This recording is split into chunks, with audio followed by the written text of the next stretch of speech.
देखिए आज के इस बाइनोमियल के न्यूमेरिकल का पार्ट 2 है और इस पूरे वीडियो में हम लोग टर्म से रिलेटेड एक स्पेसिफिक टर्म से रिलेटेड जितनी टाइप की भी प्रॉब्लम जनरेट किए जाते हैं आज उसको हम डिस्कस करेंगे। मैं कोशिश करूंगा कि सारे जो टाइप है उनके कम से कम एक एक न्यूमेरिकल मैं आपके सामने समझा पाऊँ।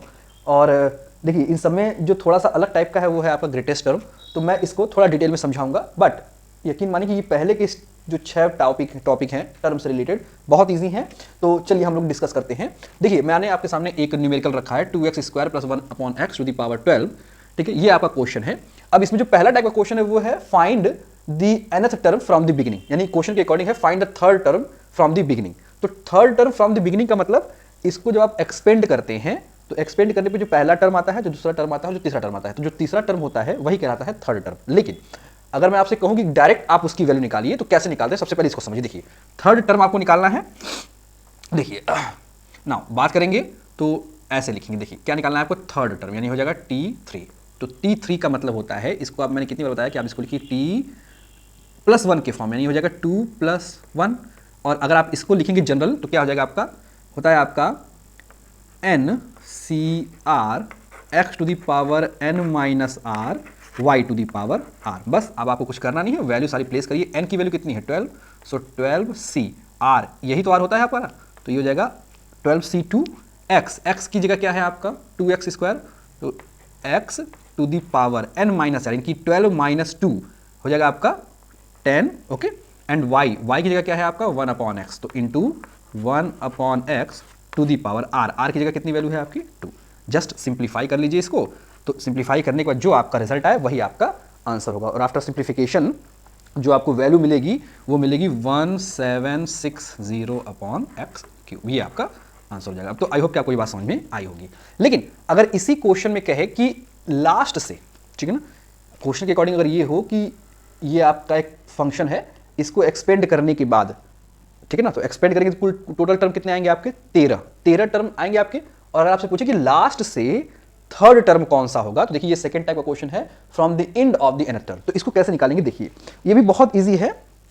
सबसे पहले हम करते क्या हैं, हम लास्ट से टर्म फाइंड आउट करते हैं, तो उसका यूज कैसे करेंगे। देखिए तो मैंने आपको बताया था कि अगर आपको लास्ट से pth टर्म निकालना हो तो फॉर्मूला क्या होता है भाई, n-p+2। ओके, सो n की वैल्यू कितनी है आपकी 12 माइनस p की वैल्यू कितनी, कौन सी निकालनी है, जिस टर्म की बात करें तो p-3+2। आंसर कितना हो जाएगा आपका 12 + 2 14, 14 - 3 कितना हो जाएगा भाई आपका 11। ठीक है ना, इसका मतलब क्या आ रहा है कि लास्ट से थर्ड टर्म का मतलब है कि शुरुआत से आप, मतलब स्टार्टिंग से आप कौन सा टर्म निकालिए 11th टर्म। तो एक्चुअली में आपको क्या निकालना है t11। तो t11 क्या हो जाएगा आपका, देखिए सिंपल सी बात, t11 को मैं लिख सकता हूँ t10+1 और अगेन फॉर्मूले में रखिए तो NCR x to the power n-r and y to the power r। तो जस्ट वैल्यू प्लेस कर दीजिए। n की वैल्यू है आपकी 12c, r की वैल्यू कितनी है यहाँ पे 10, ठीक है ना, x की जगह क्या है आपका 2x², so 2x² to the power n-r, n-r का मतलब n की वैल्यू 12 - 10 यानी कि 2, y to the power y की जगह कितना है आपका 1/x और उस पर पावर है आ रहा है यानी कि 10। ठीक है, सिंप्लीफाई कर जाइए आप इसको। सो सिंप्लीफाई करने के बाद आपको क्या मिलेगा, देखिए ये कितना हो जाएगा आपका, तो फैक्टोरियल 12/10 इंटू फैक्टोरियल 12 - 10 यानी कि 2 हो जाएगा। सो इंटू देखिए ये कितना हो जाएगा आपका 2 का स्क्वायर 4 एंड इसका करेंगे तो आपका हो जाएगा 4x to the power 4 into ये हो जाएगा x टू दी पावर -10। ठीक है, जस्ट सिंप्लीफाई कर लीजिए। तो आफ्टर सिंप्लीफिकेशन आपको क्या मिल जाएगा, देखिए सो यू विल गेट, देखिए ये आपका 10, देखिए यहाँ बचेगा आपका 12 × 11 इंटू फैक्टोरियल 10 में लिख सकता हूँ अपॉन फैक्टोरियल 10 और यहाँ फैक्टोरियल 2 यानी कि 2 × 1। ठीक है, यहाँ कितना हो जाएगा, देखिए ये और ये दोनों सेम बेस हैं तो इनकी पावर भी क्या हो जाएंगे आपके ऐड हो जाएंगे, यानी कि 4 × ये हो जाएगा आपका x to the power -6। Okay ना, जस्ट इसको सिंप्लीफाई कीजिए तो देखिए ये फैक्टोरियल 10 ये फैक्टोरियल 10 खत्म हो जाएगा आपका, 2 से ये 4 कैंसिल होगा तो 2 बचेगा, तो कितना हो जाएगा आपका, देखिए 24 × 11 into x to the power -6 और ये हो जाएगा आपका 24, तो ये हो जाएगा आपका 264 into x to the power -6, यही आपका आंसर हो जाएगा। ठीक है, तो आप इसको मल्टीप्लाई कीजिए और सीधे सीधे आंसर निकाल लीजिए। तो मैं उम्मीद करता हूँ कि पहले दो टाइप के क्वेश्चन को हम लोग कैसे टैकल करते हैं वो आपको समझ में आ गया होगा। देखिए एक तीसरे टाइप का क्वेश्चन है मैं तीसरे टाइप के क्वेश्चन पे आता हूं। इसमें कह रहा है कि आपको इंडिपेंडेंट टर्म फाइंड आउट करना है। इंडिपेंडेंट टर्म का मतलब क्या होता है कि एक ऐसा टर्म, देखिए इंडिपेंडेंट टर्म का मतलब एक ऐसा टर्म जिसमें जो स्पेसिफिक वेरिएबल है या तो x या फिर y, उसका पावर जो है वो जीरो है। अब जिसके भी बारे में कहा जाएगा, उस मतलब जिस वेरिएबल के बारे में क्वेश्चन पे मेंशन होगा कि उसका हम लोग वैल्यू निकालेंगे। तो चलिए मैं आपको एक क्वेश्चन से समझाता हूं। देखिए एक क्वेश्चन है, क्वेश्चन ये कह रहा है कि यदि 3x, क्वेश्चन है आपका, एक second just hold on. So 3x square upon 2, okay, minus 1 upon 3x whole to the power 50। तो ये आपका क्वेश्चन और कह रहा है कि find the term independent of x in the expansion of this. मतलब कह रहा है कि उस टर्म की वैल्यू फाइंड आउट करिए जिस टर्म में जो वो टर्म जो कि x से इंडिपेंडेंट हो। तो x से इंडिपेंडेंट होने का मतलब यही है कि हमको वो टर्म के बारे में डिस्कस करना है जिसमें x की पावर क्या हो, आपका जीरो हो। तो चलिए इसको हम सॉल्व करते हैं और ये बहुत सिंपल क्वेश्चन है, आप इसको चाहें तो निकाल सकते हैं। सो सबसे पहले हम एक जनरल टर्म लिखेंगे। तो t कैसे लिखते हैं भाई, टी आर प्लस 1, ठीक है ना। देखिए यहाँ पे माइनस साइन है तो सबसे पहले हम -1 टू दी पावर आर कर देंगे। यहाँ तक तो कोई समझ नहीं, प्लस है तब तो कुछ करने की जरूरत नहीं, और माइनस है तो आप लगा दीजिए क्योंकि पता नहीं कौन सा टर्म आपका आएगा। ओके नाउ जनरल टर्म लिखिए तो हो जाएगा आपका n C R x to the power n minus R and y to the power r। Okay so just solve कीजिए तो -1 टू दी पावर r की वैल्यू कितनी है आपकी पता नहीं है तो रहने देते हैं हम लोग। फिर n की वैल्यू कितनी है 15, तो 15 C R x to the power n minus R. तो n की वैल्यू कितनी है 15 minus R and y to the power r। यहां तक आई होप कि आपको बात समझ में आ रही होगी। अब देखिए क्वेश्चन के अकॉर्डिंग हमको कौन से टर्म के पे डिस्कस करना है, वो टर्म जिसकी पावर जो है वो जीरो हो। तो आप जरा सोचिए थोड़ा देर कि यही है x वाला टर्म, ठीक है ना। अब देखिए जो x वाला पार्ट है उसमें पावर कितना है 15 माइनस आर। अब मुझे ये बताइए कि ये इतना पावर जो है वो जीरो कब हो सकता है। तो ऑब्वियस सी बात है कि 15 minus R is equal to zero तभी होगा जब r इज इक्वल टू क्या होगा आपका 15। क्यों भाई, यानी अगर मैं r की जगह 15 रखूंगा तभी मुझे x की पावर जीरो मिलेगी, यानी कि r की वैल्यू कितनी है मेरी, ठीक है ना। तो आई होप कि आपको ये बात समझ में आया होगा। तो r की वैल्यू मुझे 15 मिल गई। अब हमको करना क्या है, सिंपली r की वैल्यू 15 रख के और सॉल्व कर लेना है। तो देखिए क्वेश्चन में क्या कह रहा है, क्वेश्चन क्या था आपका, फाइंड द टर्म, आपको वो टर्म निकालना था। ओके यहाँ पे छोटा सा मुझसे एक मिस्टेक हो गया क्योंकि मैंने y की वैल्यू यहाँ पे प्लेस ही नहीं की है। तो थोड़ा सा आप लोग एक चीज़ को समझिएगा, वेट। ओके सो वहाँ चूंकि तरीका तो सही है। देखिए अब यहाँ पे मैं रख सकता हूँ वापस -1 to the power r n c r। Now x की वैल्यू कितनी है, तो देखिए यहाँ पे 3x square upon 2 to the power n minus R and y की वैल्यू कितनी है, तो y की वैल्यू देखिए कितनी है आपकी तो y की वैल्यू है आपकी 1/3x to the power r। Now थोड़ा सा मैं इसको सिंप्लीफाई कर लूँ तो देखिए ये इतना टर्म तो एज इट इज रहेगा। इसकी भी मैं बात करता हूँ, देखिए ये कितना हो जाएगा आपका, देखिए ये हो जाएगा आपका 3 to the power n minus R upon 2 to the power n minus are, ठीक है।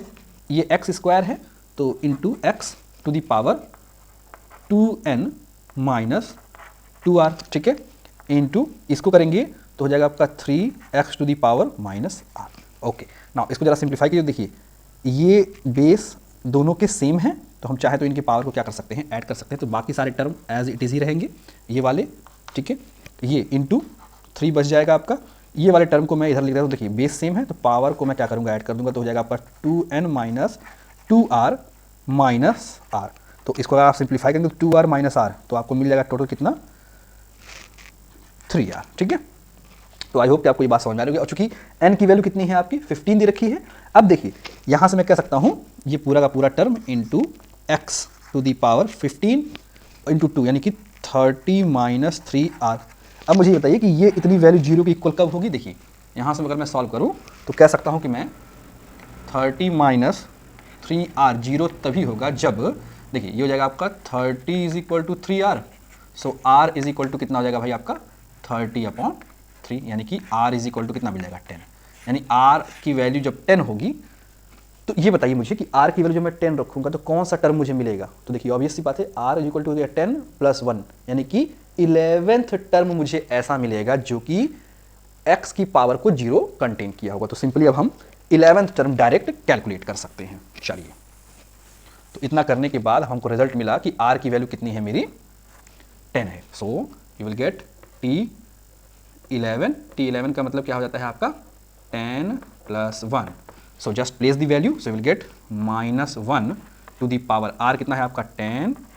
अब सारी वैल्यू आपको मिली गई है, तो n की वैल्यू कितनी है 15, c r की value 10, x to the power 15 minus 10 and y की वैल्यू कितनी है आपकी, y की वैल्यू है आपकी 10। सो जस्ट प्लेस कीजिए सारी वैल्यूज को। देखिए -1 की पावर 10 है, चूंकि इवन पावर है, यानी कि ये वैल्यू कितनी हो जाएगी +1, तो +1 का तो कोई मतलब ही नहीं है, तो छोड़ देते हैं हम। तो 15c10, x की वैल्यू क्या है आपकी, देखिए अब प्लेस करिए, तो 3x² अपॉन 2 पे power 15 minus 10 you will get 5 into y की वैल्यू कितनी है, तो 1/3x, तो 1/3x to the power what 10। चलिए अब आप इसी को सिंप्लीफाई कर जाइए, तो जो आपको मिलेगा वही आपका इंडिपेंडेंट टर्म की वैल्यू होगी। आई होप कि आपको समझ में आ रहा होगा। ऐसे ही अगर आपसे कहे कि वो टर्म फाइंड आउट कीजिए जो y इंडिपेंडेंट, तो y इंडिपेंडेंट का मतलब हमको वो टर्म फाइंड आउट करना पड़ेगा जो कि जिसके पावर की वैल्यू, मतलब जिसके r की वैल्यू किसके बराबर हो, 0 के बराबर हो। तो अगर 0 के बराबर हो जाएगी तो हम ये कहेंगे कि वो टर्म मेरा y इंडिपेंडेंट है। तो आई होप कि आपको समझ में आया हो। चलिए अब हम नेक्स्ट क्वेश्चन की बात करते हैं, एक स्पेसिफिक टर्म निकालने की। तो देखिए बिल्कुल वैसा ही क्वेश्चन है, ये भी आपका एक स्पेसिफिक टर्म ही था, क्योंकि इसमें वो टर्म पूछ रहा था जिसमें x की पावर 0 थी। अब इसमें सेम ही क्वेश्चन लगेगा जिसमें हम x की पावर 0 ना कह के कुछ और बोलेंगे। जैसे देखिए मैं आपके सामने एक बहुत छोटा सा क्वेश्चन रखता हूं, देखिए चलिए फोर्थ टर्म की बात करते हैं। ओके फोर्थ टर्म है। अच्छा चलिए मैं एक काम करता हूं, सबसे पहले एक इंडिपेंडेंट टर्म पे एक अच्छा सा क्वेश्चन आपके सामने रखता हूं। क्वेश्चन ये है, क्वेश्चन ये कह रहा है आपसे कि just wait for a minute. So कह रहा है कि if the term free from x in the expression of, expression क्या है आपका √x minus m/x² to the power 10 is 405। Okay okay, find the value of m। अच्छा question क्या है मैं फिर से बताता हूं आपको। कह रहा है कि इसको जब हम एक्सपेंड करते हैं तो एक्सपेंड करने के बाद वो टर्म जो कि x से फ्री है, x से फ्री का मतलब x से इंडिपेंडेंट है, और x से इंडिपेंडेंट का मतलब वो टर्म जिसमें x की पावर 0 है, उस टर्म की वैल्यू जो है 405 है।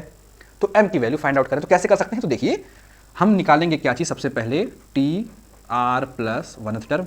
कैसे निकालेंगे भाई, तो NCR x to the power n minus r and y to the power r।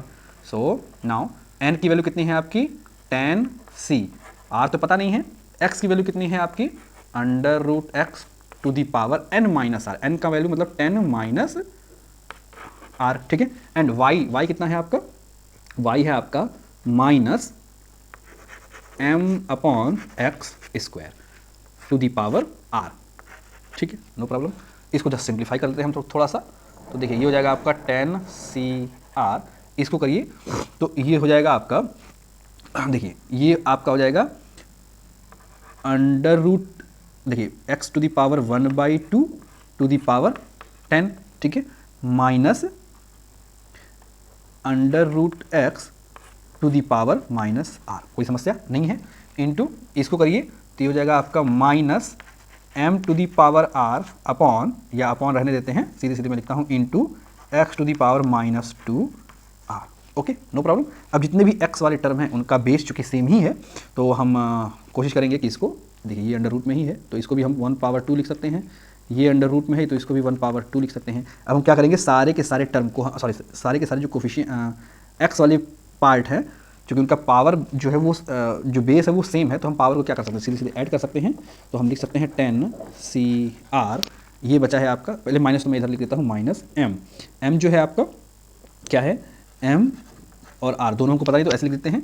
बाकी जो तीनों टर्म है उसको मैं एक साथ लिख देता हूँ, मिल जाएगा मुझे x to the power 10/2 into, यहाँ से मुझे मिल जाएगा X to the power minus R upon two, और यहाँ से मुझे मिल जाएगा into x to the power minus two R. ठीक है, अब इन तीनों के बेस को आप, चूंकि सेम है तो इनके पावर को आप ऐड कीजिए, और ऐड करने के बाद जो आपको रिजल्ट मिलेगा वो मिलेगा आपको, देखिए इनको ऐड करने के बाद जो इन पे जो पावर मिलेगा, मैं सीधे सीधे आपको सोल्यूशन बताता हूँ, वो मिल जाएगा आपको 5 माइनस 5r अपॉन 2। ठीक है, इतना आपको समझ में आया, कोई डाउट नहीं है इसमें। देखिए अब ये तो एज इट इज रहेगा, ये आपका रहेगा 10 CRm to the power r। Now अब हमको वापस देखिए क्या क्वेश्चन का था कि 405 उस टर्म की वैल्यू है जिसकी पावर जो है, जिसके x की पावर जो है 0, यानी कि वो x से इंडिपेंडेंट है। इसका मतलब अब वो कौन सा टर्म होगा, तो सबसे पहले हमको क्या करना पड़ेगा, इस पावर वाले टर्म को किसके इक्वल करना पड़ेगा, 0 के। तो यहाँ से अगर आप देखिए तो मिल जाएगा आपको 5 minus 5r upon 2 is equal to किसके, 0 के। ठीक है, और अगर आप वहाँ से वैल्यू निकालेंगे तो आपको क्या मिल जाएगा, देखिए सो आपको मिल जाएगा 5 is equal to 5r upon 2, 2 इधर जाएगा तो 10 upon 5 is equal to r, यानी कि r की वैल्यू क्या मिल जाएगी आपको 2, यानी कि r की वैल्यू अगर 2 है तो किस टर्म की बात हो रही थी भाई, तो टर्म जो था वो आपका, देखिए वो टर्म रहा होगा r+1 यानी कि 2+1 यानी कि थर्ड टर्म। ठीक है ना, यानी थर्ड टर्म जो रहा होगा उसकी वैल्यू 405 होगी। तो अब हम थर्ड टर्म लिखने के लिए तैयार हैं, तो कैसे लिखेंगे थर्ड टर्म, देखिए सो थर्ड टर्म यहाँ से आ जाएगा आपका T3, थर्ड टर्म यही है, तो T3 का मतलब T2 + 1 is equal to NCR, R मतलब 2, NCR x to the power n minus r, ठीक है, और y to the power r। कोई प्रॉब्लम नहीं, बस इसको आप सिंप्लीफाई कर लीजिए, और सिंप्लीफाई करने के बाद जो भी आपका आंसर है 10C2, ये देखिए हो जाएगा आपका x टू दी पावर 1/2, देखिए ये हो जाएगा आपका 1/2, और ये हो जाएगा आपका 8 यानी कि 4। ठीक है, जो हो जाएगा आपका 4, और ये माइनस को आप पहले देखिए, माइनस आपका कितना हो जाएगा, माइनस का स्क्वायर करेंगे तो minus minus plus, so will get m square upon x to the power 4। ठीक है, और क्वेश्चन के अकॉर्डिंग इस टर्म की जो वैल्यू थी वो किसके इक्वल थी, 405 की, तो ये और ये खत्म हो जाएगा, वैल्यू 1 आएगी आपकी, यानी कि 10C2 is equal into m square is equal to 405। ठीक है ना, बस इसको आप सॉल्व कर जाइए, तो यहाँ से m स्क्वायर आपको मिल जाएगा 405 अपॉन 10C2, या फिर m की वैल्यू यहाँ से आप चाहें तो कैलकुलेट कर सकते हैं सिंपल अलजेब्रा से। तो आई होप कि आपको ये बात समझ में आया होगा। तो ये एक क्वेश्चन था इंडिपेंडेंट टर्म से रिलेटेड। अगर आप देखना चाहें तो देखिए जो थर्ड टर्म था उसमें x का जो टर्म था वो पूरी तरह से वैनिश हो गया था, इसका मतलब यहाँ पे जो x की पावर थी वो किसके इक्वल थी, 0 के इक्वल। तो अब आपको समझ में आया होगा कि इंडिपेंडेंट टर्म का कॉन्सेप्ट क्या है। नाउ अब इसके बाद हम बात करते हैं स्पेसिफिक टर्म से रिलेटेड। देखिए जो आपका नेक्स्ट क्वेश्चन है, नेक्स्ट क्वेश्चन ये जो टाइप का है, इसमें हम स्पेसिफिक पावर वाले टर्म को कैलकुलेट करने की कोशिश करेंगे। ये बिल्कुल वैसा ही है जैसे कि इंडिपेंडेंट टर्म हम निकालते हैं। तो इंडिपेंडेंट टर्म का मतलब कि वो टर्म जिसमें x की पावर 0 है। अगर मैं ये कहूँ कि x की पावर 0 ना हो कि कुछ और हो, जैसे कि x की पावर 32, तो उसकी वैल्यू निकालिए। तो देखिए क्वेश्चन मैं आपके सामने पढ़ देता हूँ। कह रहा है कि एक एक्सप्रेशन है, ये चीज़ कह रहा है कि इस एक्सप्रेशन में जो term x to the power 32 content किया हुआ हो उसके कोफिशिएंट की वैल्यू आप लोग कैलकुलेट करिए। तो कैसे करेंगे, सबसे पहली बात तो यही कि हमको वो टर्म तो पता ही नहीं, तो टर्म हम निकालेंगे कैसे, तो TR+1 लिख के देखिए NCR, तो NCR n की जगह 15 NCR, फिर x to the power n minus r and y to the power r, चूंकि y नेगेटिव साइन के साथ तो माइनस माइनस 1 रखा लिया। ठीक है, पावर को कैलकुलेट करेंगे तो NCR ये देखिए 60 माइनस 4r हो जाएगा, और -1 की पावर r हो जाएगा, और x की पावर, x को जब ऊपर देखो तो x टू दी पावर -3 और उसकी पावर r है तो x to the power -3r हो जाएगा। ठीक है, चलिए अब इसमें करना क्या है, मुझे x के चूंकि बेस सेम है तो x के जो पावर है उनको मैं एक साथ ऐड कर लेता हूं, चूंकि मुझे 32 चाहिए। ठीक है ना, 32 आने का मतलब क्या होगा भाई देखिए सॉरी, यहाँ पे मुझे क्या चाहिए, x की पावर 32 चाहिए। ठीक है, x की पावर 32 चाहिए, यानी कि x की जो भी पावर ऐड करने पे टोटल कितना आना चाहिए, 32। आप इसको सॉल्व करेंगे सो r की value you will get 4। Now अगर r की वैल्यू 4 है तो एक्चुअली में हम किस टर्म की बात कर रहे थे, तो देखिए TR मतलब 4+1 यानी कि कितना हो जाएगा आपका 5, यानी T5 की बात कर रहे थे। तो अब हम जल्दी जल्दी T5 की वैल्यू कैलकुलेट कर लेते हैं यहाँ से। तो T5 की वैल्यू क्या हो जाएगी, देखिए जस्ट प्लेस करिए R इज इक्वल टू 4, सो यहाँ से मिल जाएगा आपको 15C4 x to the power देखिए 60 माइनस कितना हो जाएगा, ये देखिए 4, देखिए x कितना है आपका, r की वैल्यू 4, तो 4 4 जा 16 यानी 60 माइनस 16, ठीक है। और यहाँ कितना हो जाएगा, देखिए यहाँ पे 4 आएगा, तो चूंकि इवन पावर है तो ये +1 हो जाएगा, तो बात ही खत्म हो जाती है। ये कितना हो जाएगा, x to the power minus, यहाँ पे 3 × 4 यानी कि -12, बस हो गया सॉल्व। अब इसको आप सिंप्लीफाई कर लीजिए, तो 16 माइनस जो भी हो जाएगा आपका, तो हो जाएगा आपका 60 माइनस 16 माइनस 12, ठीक है। So you will get 15c4, और इसको जब आप सॉल्व करेंगे तो 15c4 की वैल्यू हो जाएगी x टू दी पावर 32। और क्वेश्चन में यही तो पूछा है कि x के पावर 32 वाले टर्म का कोफिशिएंट कितना होगा, तो अगर आप ध्यान दीजिए तो ये है x के पावर 32 और ये रहा उसका कोफिशिएंट, यानी कि आपको कैलकुलेट क्या करना है, 15c4 की वैल्यू। और ये तो आप कर सकते ही हैं, बहुत ईजी चीज़ है, ट्राई करिए, सॉल्व करिए, ठीक है ना। मैं आपको इसी के बिहाफ पे क्वेश्चन और देता हूँ, आप उस टर्म का coefficient x to the power 17 वाले टर्म का कोफिशिएंट कैलकुलेट करिए। Same as it is question है, x टू दी पावर 17 कहिए या फिर x टू दी पावर -17 का जो पावर कंटेंट किया हो उस टर्म के कोफिशिएंट की वैल्यू आप लोग कैलकुलेट करिए। तो ये आपके सामने रहा क्वेश्चन। एक और टाइप का क्वेश्चन है, देखिए ये बड़ा इंटरेस्टिंग क्वेश्चन है, टर्म नॉट एग्जिस्ट। इसका मतलब क्या होता है, आपको एक एक्सप्रेशन दे देगा, सॉरी एक फंक्शन दे देगा कुछ इस टाइप में बाइनोमियल फॉर्म में, और क्या देगा कि find x to the power 10 exist और नॉट, यानी कि वो टर्म जिसकी power x to the power 10 है, क्या वो टर्म एग्जिस्ट करता है या नहीं। देखिए ये यहाँ तो खैर इस टाइप के क्वेश्चन में आपको बता दिया गया कि एग्जिस्ट करता है कि नहीं, आपको बस पता करना है कि एग्जिस्ट करेगा या नहीं। लेकिन कभी कभी क्या होता है ना कि इस टाइप के क्वेश्चन में आपको दे देगा कि ये टर्म है, ये फंक्शन है, और कहेगा find x to the power 10, तो क्या हम बिना सोचे समझे लगते हैं वही tr+1 करके x की वैल्यू, x की जो पावर है उसको इसके इक्वल आने की, और उसमें क्या होता है हमारा बहुत समय नुकसान हो जाता है, क्योंकि कभी कभी होता है कि ये टर्म आता ही नहीं है। देखिए मैं यहाँ से इस क्वेश्चन को डिफाइन करता हूँ कैसे, तो अगेन हमको क्या निकालना है, x टू दी पावर 10 वाला टर्म एग्जिस्ट करता है कि नहीं। तो चलिए ट्राई करते हैं, सेम वही फंडा, कैसे सॉल्व करेंगे। तो सबसे पहले हम लोग लिखेंगे tr+1 which is equal to -1, जैसे मर्जी वैसे लिखिए, t to the power r, क्या लिख सकते, क्या हो जाएगा आपका n(c)r x to the power n-r and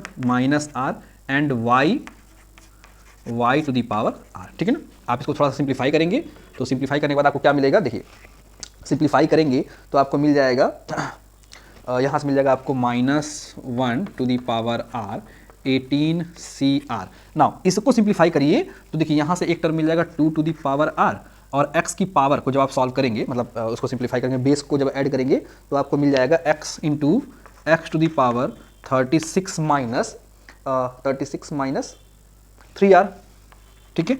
so अब देखिए यहाँ से हमें इसकी वैल्यू किसके बराबर चाहिए होती है, 10 के, तो हम कहेंगे कि 36 माइनस 3r कितना हमारा इक्वल होना चाहिए r 10 के। सो यहाँ से हम कह सकते हैं कि 36 minus 10 is equal to 3r।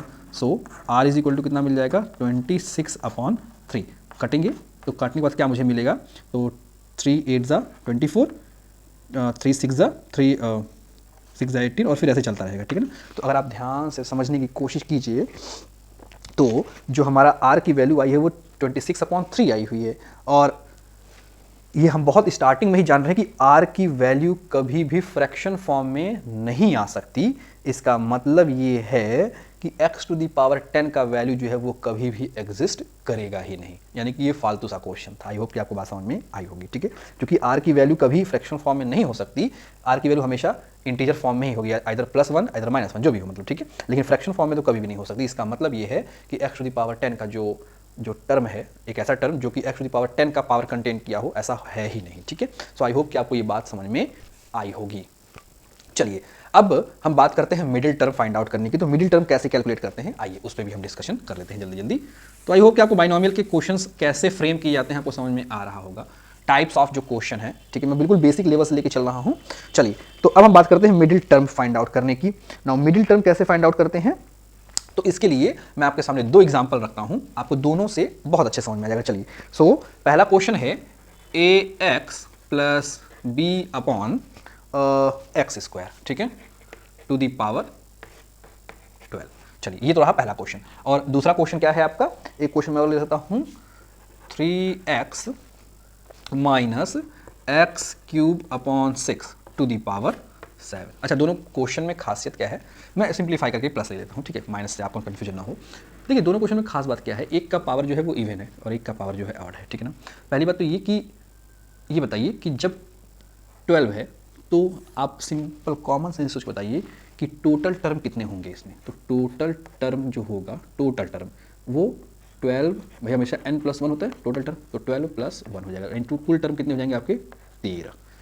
Okay ना, इसमें इसकी अगर मैं बात करूं, इसमें टोटल टर्म कितना हो जाएगा भाई, तो टोटल टर्म हमेशा n+1 होता है, यानी कि 7 + 1 यानी कि कितना हो जाएगा टोटल टर्म 8। अब देखिए, तो अगर मैं यहाँ पे 13 लाइन खींच दूँ, 1 2 3 4 5 6 7 8 9 10 11 12 13, ठीक है ना। तो आप मुझे बताइए कि बीच वाला लाइन कौन सा पड़ेगा। देखिए इधर से 6 और फिर 1 2 3 4 5 6 इधर से 6, तो बीच में कौन सा लाइन आया, 7, ठीक है, यानी कि मिडिल टर्म क्या हो जाएगा आपका 7th टर्म।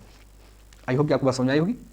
निकालेंगे कैसे, तो 7 टर्म को हम लिख सकते हैं कैसे, देखिए T7 को मैं लिख सकता हूँ T6 + 1 के फॉर्म में, और आप जानते हैं कि T6 + 1 का मतलब क्या होता है, आप चाहें तो उससे डायरेक्टली सॉल्व कर सकते हैं। ऐसे इसमें भी देखिए यहाँ पे टोटल टर्म कितने हैं 8, मैं अगर 8 लाइन खींच दूँ 1 2 3 4 5 6 7 8, ओके ना। अगेन देखिए, तो देखिए बताइए बीच का कौन सा है, मैं इधर से 4 ले लूँ तो इधर से 4 ले लूँ तो बीच में तो कुछ बचेगा नहीं पॉसिबल है बीच का नंबर बीच का निकालना। देखिए इसका मैं क्या कर सकता हूँ, इधर से 4 ले लूँ इधर से 3 ले लूँ, तो बीच का हुआ ही नहीं, एक तरफ से ज़्यादा हो गया। देखिए इसमें क्या करना पड़ेगा मुझे, हम अगर देखिए तो इधर से 3 ले लें और इधर से 3 ले लें, तो मेरे पास ये जो बीच के बचेंगे ना, यही कहलाएंगे मेरे मिडिल टर्म। तो आप 4th टर्म यानी 4th टर्म निकाल लें, और 4th टर्म का मतलब कितना लगेगा 43 + 1th टर्म, ठीक है ना। और आप 5th टर्म निकाल लें, 5th टर्म का मतलब T4 + 1th टर्म निकाल लें और आपका वही आंसर होगा। सो आई होप कि आपको ये बातें समझ में आ रही होंगी। इतना क्वेश्चन लगाने के बाद आप टर्म तो निकालना आपको अच्छे से आ ही गया होगा। सो आई होप कि आपको मिडिल टर्म बहुत अच्छे से क्लियर हो गया होगा। एक छोटे से न्यूमेरिकल की तरह आप, ये मैंने आपको दोनों न्यूमेरिकल दिए हुए हैं, एक अच्छे स्टूडेंट की तरह आप इन दोनों को सॉल्व करिए और देखिए आपका आंसर क्या आ रहा है। सो आई होप कि आपको मिडिल टर्म का सारा कॉन्सेप्ट समझ में आ गया होगा। पहला कॉन्सेप्ट तब का जब पावर इवन हो, और दूसरा कॉन्सेप्ट तब का जब पावर आपका ऑड हो, ठीक है। अच्छा, इसको डायरेक्ट करने का, अब देखिए क्या है कि आप 12 बार लिख के इसको मिडिल पार्ट तो निकालेंगे नहीं, तो इसके लिए आपके पास एक फार्मूला होता है जो मैंने बताया भी है शायद आपको, आई एम नॉट श्योर मैंने बताया भी है कि नहीं, लेकिन फिर भी मैं आपके सामने लिख देता हूँ। अगर n की पावर इवन है तो मिडिल टर्म निकालेंगे हम, मिडिल टर्म हो जाएगा n/2 + 1। तो अगर आप देखें तो n की वैल्यू कितनी है, तो 12/2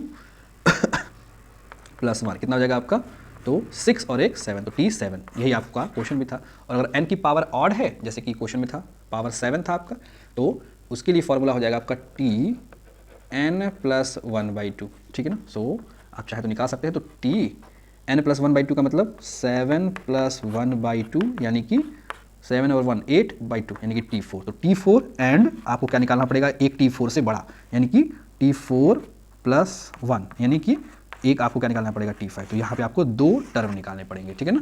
सो आई होप कि आपको ये बातें समझ में आई होंगी। और मिडिल टर्म का मतलब कुछ स्पेशल नहीं है, बस मिडिल टर्म है, ठीक है ना, बाकी सारे क्वेश्चन की तरह ही है।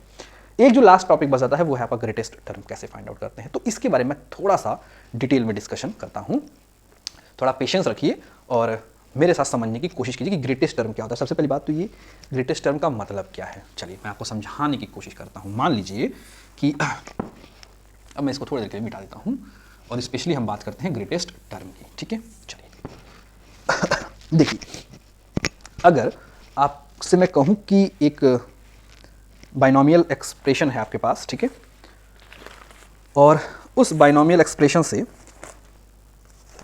आपको उस टर्म की वैल्यू फाइंड आउट करनी है, वो टर्म फाइंड आउट करना है जिसकी वैल्यू सबसे बड़ी हो, ठीक है ना। चलिए मैं आपके सामने एक क्वेश्चन रखता हूं, लेट सपोज x + a। पहले मैं आपको थ्योरी बताता हूं, फिर थ्योरी के बिहाफ पे आपको क्वेश्चन। मान लीजिए कि एक फंक्शन है, एक फंक्शन आपके सामने बाइनोमियल फंक्शन x + a⁴n, ठीक है। अब कह रहा है कि इस फंक्शन का वो टर्म बताइए जिसकी वैल्यू आपकी सबसे बड़ी हो। तो इसको कैसे निकालते हैं, देखिए मान लीजिए let there are 2 term tr + 1 and tr, ठीक है, जहां पे tr + 1 जो है यही आपका क्या कहते हैं उसे, ग्रेटेस्ट टर्म है, ठीक है। मान लेता हूं मैं कि यही जो है जो टी आर प्लस 1 है यही आपका ग्रेटेस्ट टर्म है, ठीक है।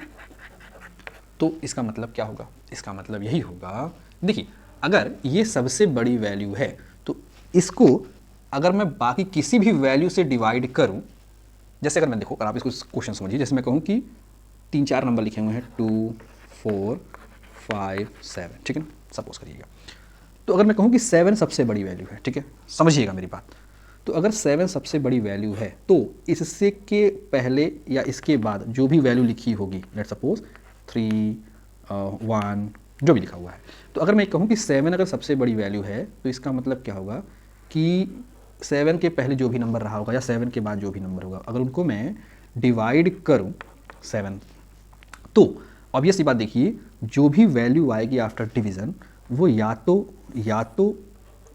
1 के बराबर आएगी, या तो फिर कोई भी नंबर अगर मैं लूँ 7 के अलावा तो वो वैल्यू 1 से बड़ी आएगी। आई होप कि आपको ये बात समझ में आ रही होगी, क्योंकि अगर ये सबसे बड़ी वैल्यू है तो ऑब्वियस सी बात है, इससे छोटी वैल्यू से जब मैं डिवाइड करूँगा तो या तो अधिक से अधिक वो वैल्यू 1 के बराबर हो जाएगी, या तो 1 की वैल्यू, जैसे देखिए अगर मैं 7 को 2 से ही डिवाइड करता हूँ लेट्स सपोज, तो अगर 7 सबसे बड़ी वैल्यू है तो इसका मतलब 2 से अगर मैं डिवाइड करूँ तो कितना आ जाएगा, 2 3 जा 6.5, यानी कि 1 से तो बड़ी ही आ रही है ना, वैल्यू 1 से बड़ी आ रही है। इसका मतलब यहाँ भी मैं अगर मानूँ कि टी आर प्लस 1 टर्म जो है सबसे बड़ा टर्म है, तो बाकी जितने भी टर्म होंगे अगर मैं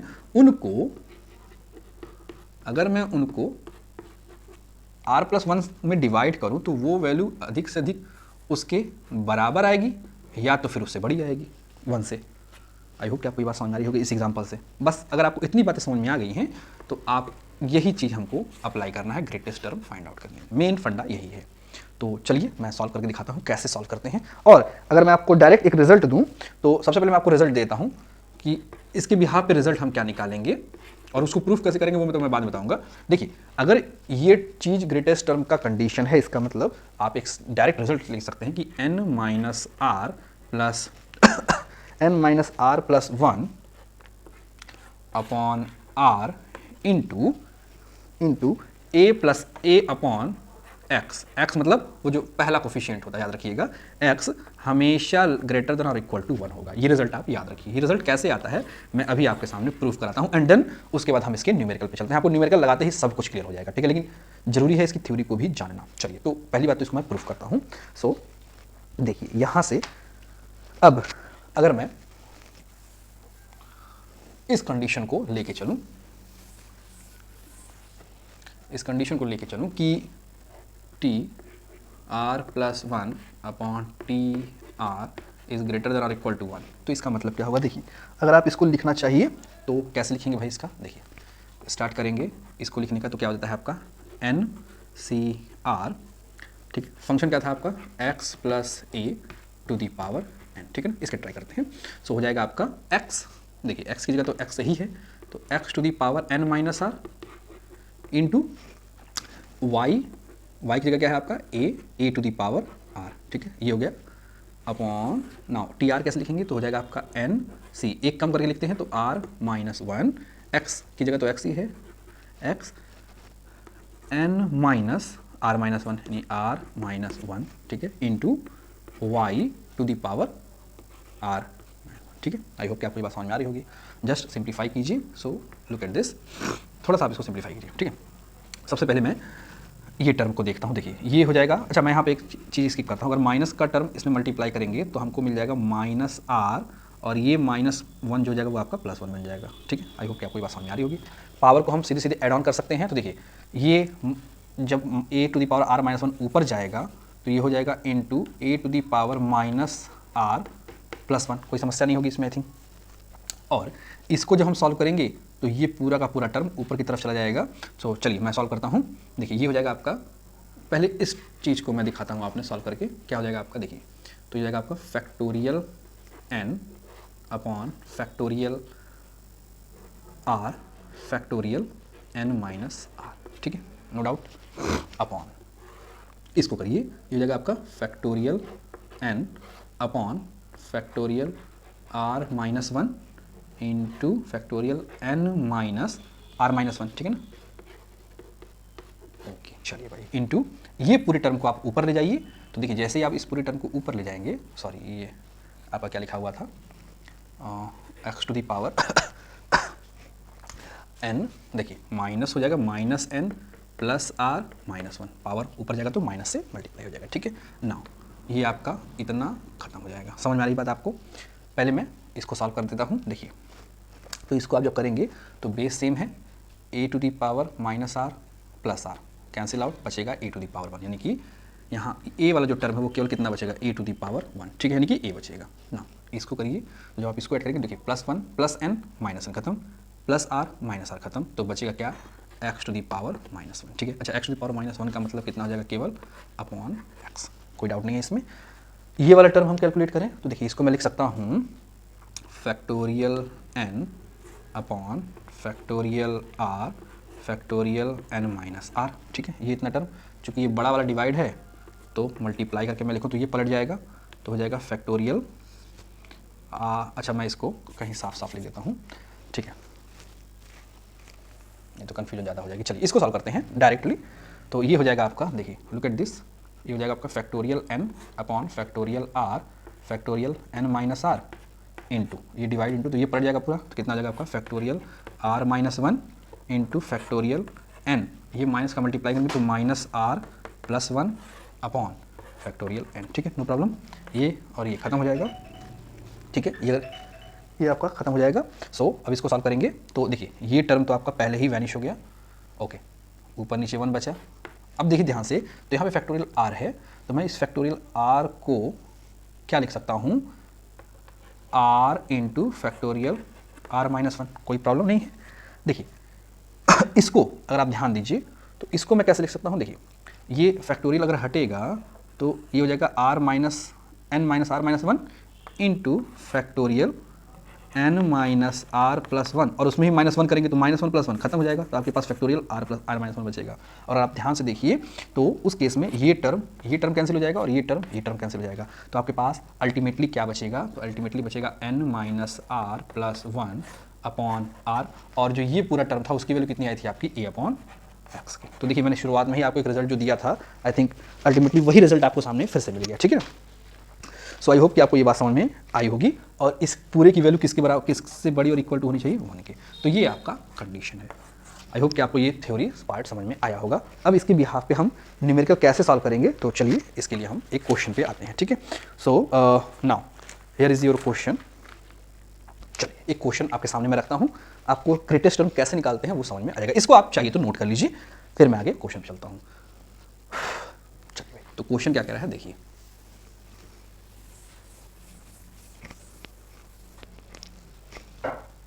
सो क्वेश्चन है कि 4 minus 3x to the power 8, इस क्वेश्चन का ग्रेटेस्ट टर्म फाइंड आउट करना है। अच्छा ग्रेटेस्ट टर्म फाइंड आउट करना है, चलिए इसको मैं ऐसे भी तो लिख सकता हूँ, कोई समस्या तो होगी नहीं इसमें, 4 plus of minus 3x to the power 8, no problem है, सिंपल सी बात है। अब हमको कौन सा कंडीशन अप्लाई करना है कि TR प्लस 1 अपॉन TR, जो कि मैंने अभी रिजल्ट आपको क्लियर करके दिखाया कितने बराबर होता है, n plus 1 minus r upon r into a upon x. कोई समस्या है?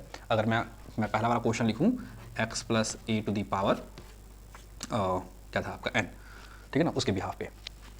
चलिए भाई, तो अगर मैं सॉल्व करूं तो आप मुझे बताइए क्वेश्चन में n कितना हो जाएगा। देखिए यहाँ से n कितना हो जाएगा, n की वैल्यू आपकी 8 है, प्लस 1 माइनस r कितना है आपका, तो r तो हमको पता नहीं है तो रहने देते हैं, r अपॉन r नहीं पता है, r रहने देते हैं, इंटू कंपेयर कीजिए तो a की जगह क्या है आपका, a की जगह है आपका माइनस 3x, तो माइनस 3x अपॉन x, और x की जगह क्या है आपका 4 है, सो जस्ट सॉल्व कर देते हैं इसको 4, ठीक है। सो आई होप कि आपको ये बात समझ में आ रही होगी। नाउ अगेन देखिए तो यहाँ से मैं कह सकता हूँ कि 8 प्लस 1, सॉरी ये हो जाएगा आपका 9 minus r upon r into, इसको करिए सॉल्व तो माइनस 3, और x की जगह क्या आया है आपका, देखिए x यहाँ है, x की जगह है आपका 4, तो माइनस 3 इंटू 4 अपॉन 4, ठीक है ना। आई होप कि आपको बात समझ में आ रही होगी, सॉल्व कर जाइए। अच्छा इन सारी की सभी चीज़ों की वैल्यू किसके इक्वल और ग्रेटर टू होनी चाहिए, 1 के, क्योंकि यही तो कंडीशन है। So just cancel out, 4 will be cancel out. Now solve this question, so you will get what will get now, ये हो जाएगा आपका -27 प्लस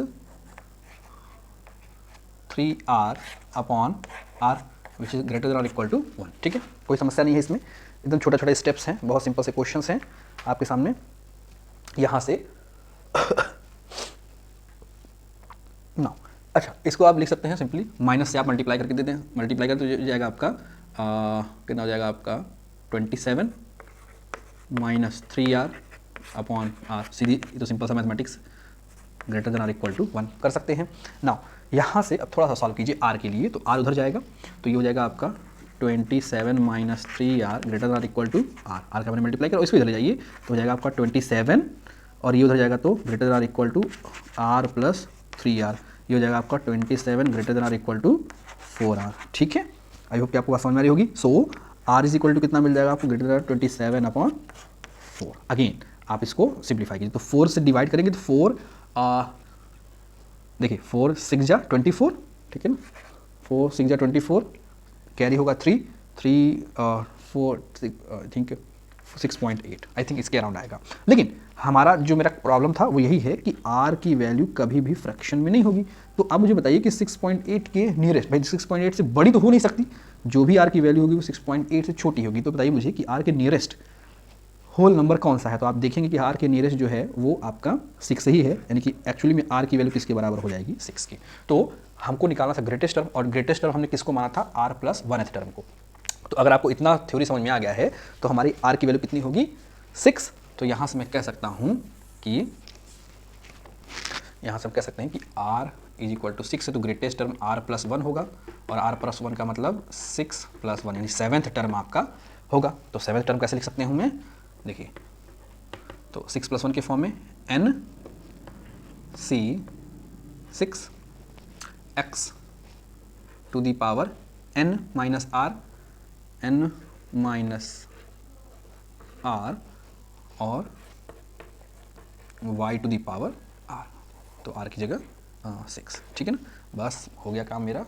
सो यहाँ से आप इसको सिंप्लीफाई कीजिए, 8 से 6, ये हो जाएगा आपका 4 टू दी पावर 2, और देखिए माइनस है, पावर इवन है तो माइनस का बात ही खत्म हो जाता है, वहाँ पे बचेगा आपका 3 टू दी पावर 6 और x टू दी पावर 6। बस आप इसी को सिंप्लीफाई करिए, जो आपकी वैल्यू आए वही आप रखिए और फर्दर सॉल्व कर लीजिए, क्योंकि ये आपने क्वेश्चन लगाना सीखा है।